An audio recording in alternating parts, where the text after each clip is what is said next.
বন্ধুরা আমার মতো করলা কে কে খেতে পছন্দ করেন কমেন্ট করে জানাবেন। আজকে আমি খুব সহজে অল্প উপকরণ দিয়ে আজকে মজার রান্নাটা করব। এটা সবাই কম বেশি পছন্দ করে আর এই করলাটা স্বাস্থ্যের জন্য অনেক ভালো।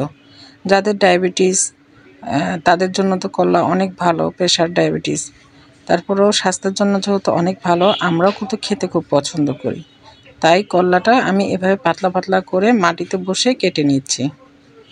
আমি কিন্তু তুলে বসিনি, একবার মাটিতে বসে কেটে নিচ্ছি। আর দিয়েছি সরিষার তেল, আর দিয়েছি অনেকগুলো পরিমাণ চিংড়ি মাছের শুটকি।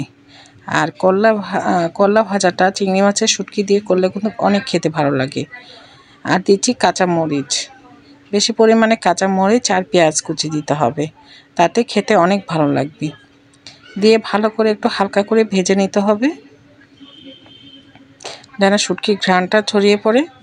আর এভাবে শুটকিটা কাঁচা মরিচ আর পেঁয়াজ, পারলে আপনারা রসুনও দিতে পারেন, কিন্তু আমার কাছে হাতের কাছে রসুন ছিল না তাই দিতে পারিনি। এভাবে হালকা করে ভেজে নেব, যত ভাজবেন তত কিন্তু শুটকির ঘ্রাণটা ছুটে যাবে। আর এখানে নিয়েছি কলাটার সাথে কয়েকটা হাতে আলু ছিল, সেটাও আমি কেটে দিয়েছি। আমি কিন্তু আলু ধরতে গেলে দিয়েই নিই, কিন্তু কয়েকটা আলু ছিল হাতের মধ্যে 4-5টা, সেটা কেটে দিয়েছি।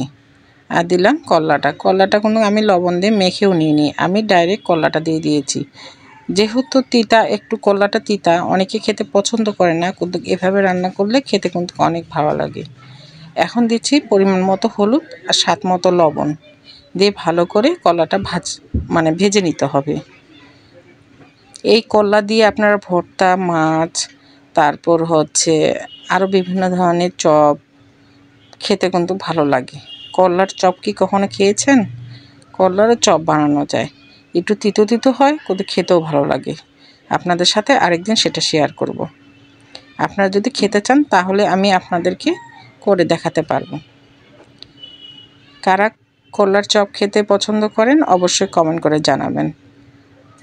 আর এই যে করলার ভাজাটা দেখুন, এভাবে একদম ভাজা ভাজা হয়েছে আর খুব সুন্দর একটা ঘ্রাণও বের হয়েছে। এই করলার ভাজাটা যদি আর গরম ভাতের সাথে হয়, খেতে কিন্তু আরও অনেক ভালো হয়। এভাবে ভাজতে ভাজতে একদম মজে যাবে, আর মজে গেলে শুটকির ঘ্রাণটাও ছড়িয়ে যাবে কলার মধ্যে। আমি এখন পরিবেশন করে নিলাম। আমি কলার বিচিটাও দিয়েছি, আর কলার বিচিটা উপরে ভেসে উঠেছে। দেখুন তো বন্ধুরা কেমন হয়েছে। যদি ভালো লাগে অবশ্যই আপনারা পাশে থাকবেন। আসসালামু আলাইকুম।